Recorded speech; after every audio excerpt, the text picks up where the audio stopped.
America అధ్యక్షుని నోటి దురుసు పశ్చిమాసియా శాంతి ప్రక్రియకు అవరోధంగా మారుతోంది.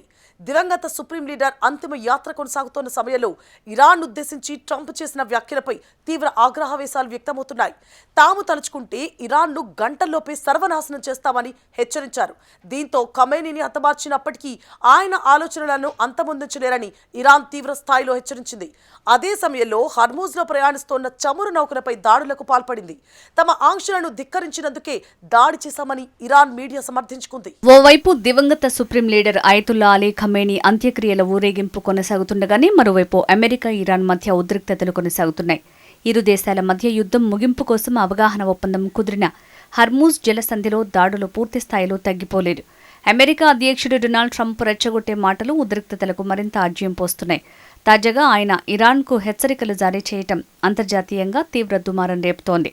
వైట్ హౌస్లో మీడియా సమావేశంలో ట్రంప్ మాట్లాడుతూ తాము ఏ రకంగానైనా ఇరాన్ మీద విజయం సాధించి తీరుతామంటూ ధీమా వ్యక్తం చేశారు. మేము ఎలాగైనా గెలవబోతున్నాం, అయితే ఒక ఒప్పందానికి వస్తాం లేదా కథ ముగించేస్తాం. ఇరాన్ పని ముగించడం మాకేమీ అంత కష్టం కాదు, కానీ నేను ఒప్పందానికే మొగ్గు చూపుతాను, ఎందుకంటే అక్కడి 9 కోట్ల ప్రజలు ఇబ్బంది పడటం నాకిష్టం లేదని తెలిపారు.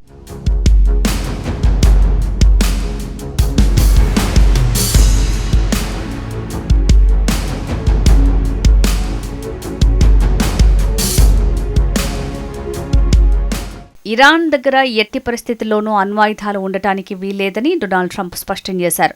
మేము ఆ దేశం నుంచి రేడియో ధార్మిక పదార్థాలను, యురేనియాన్ని స్వాధీనం చేసుకోబోతున్నాం. యుద్ధం ప్రారంభం కావటానికి ముందు ఉన్న ధరల కంటే ప్రస్తుతం క్రూడ్ ఆయిల్ ధరలు బ్యారెల్కు మరింత తగ్గాయి. మేము కొన్ని రాయితీలు సాధించాం, వాటిని వారు కొనసాగించాల్సిందే అని ఆయన పేర్కొన్నారు. తాము తలుచుకుంటే ఇరాన్ కీలక మౌలిక సదుపాయాల్ని దెబ్బతీసే సామర్థ్యం ఉందని అన్నారు. మేము అనుకుంటే కేవలం 1 గంటలోనే ఇరాన్లోని వంతెనలన్నింటినీ నీలమట్టం చేయగలం అని ట్రంప్ హెచ్చరించారు. వారి భారీ ఆధునిక విద్యుత్ కేంద్రాలన్నింటినీ నిర్వీర్యం చేయగలం. ప్రతి ప్లాంట్ మాయమైపోతుంది. ఆ విషయం వారికి కూడా తెలుసని పేర్కొన్నారు. అయితే సైనిక చర్యల కంటే చర్చల ద్వారానే సమస్యకు పరిష్కారం లభించాలని తాను కోరుకుంటున్నానని వెల్లడించారు.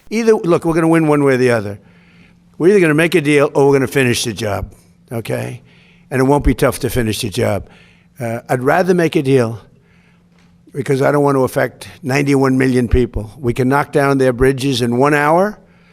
We can knock out their energy supply, all of those big plants that they built, big, beautiful, modern plants. They had a lot of money. They don't have any money now. We haven't given them any money.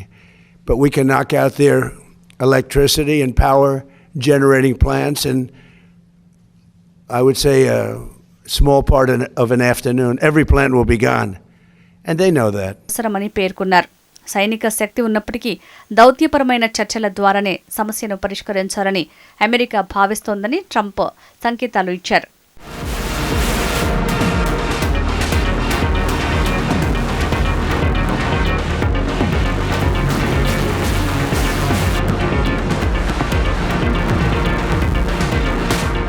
Trump ఇరాన్ను హెచ్చరించిన నేపథ్యంలో Hormuz జలసంధిలో మరోసారి ఉద్రిక్త పరిస్థితులు నెలకొన్నాయి. Oman తీరానికి సమీపంలో ప్రయాణిస్తున్న ఓ చమురు ట్యాంకర్పై క్షిపణి దాడి జరగడంతో నౌకలో భారీగా మంటలు చెలరేగాయి. తమ హెచ్చరికలను పట్టించుకోనందువల్లే ఈ నౌకను లక్ష్యంగా చేసుకున్నట్లు ఇరాన్ మీడియా తెలిపింది. ఖతార్ నుంచి సహజ వాయువును తరలిస్తున్న ఎల్ఎన్జీ ట్యాంకర్కు ముందుగానే హెచ్చరికలు జారీ చేసినప్పటికీ వాటిని నౌక పట్టించుకోలేదని పేర్కొంది. ఆ తర్వాతే ట్యాంకర్పై దాడి జరిగిందని తెలిపింది. కాగా ఇరాన్ ప్రభుత్వ మీడియా స్పందించినప్పటికీ దాడికి తామే బాధ్యులమంటూ ఇరాన్ ప్రభుత్వం నుంచి ఎలాంటి అధికారిక ప్రకటన రాలేదు. తాము ఆమోదించిన మార్గాల్లోనే చమురు ట్యాంకర్ నౌకలు ప్రయాణించాలని, లేకపోతే కఠిన చర్యలు తీసుకుంటామని ఇరాన్ ఇటీవల హెచ్చరించడం తెలిసిందే.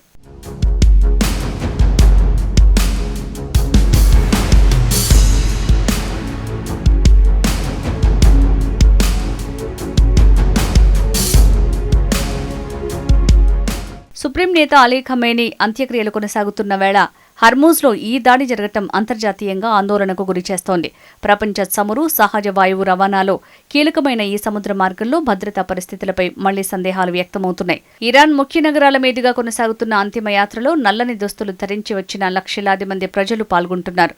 ఖమేనీ అంతిమయాత్రలో పాల్గొన్న కొందరు అమెరికా అధ్యక్షునికి వ్యతిరేకంగా నినాదాలు చేయటం కూడా చర్చనీయాంశమైంది. తమ సర్వోన్నత నేతని పొట్టన పెట్టుకున్నది ట్రంపేనని, ఆయన జీవించి ఉండటానికి వీల్లేదని పిడికిలి బిగించి ఊగిపోతున్నారు. ట్రంప్ అంతం చూడాలని, ఆయన జీవించటానికి వీల్లేదని బ్యానర్లను ప్రదర్శిస్తూ నినాదాలు చేస్తున్నారు. ఇజ్రాయెల్ ప్రధాని నెతన్యాహును చంపేయాలని మరికొందరు నినాదాలిస్తున్నారు.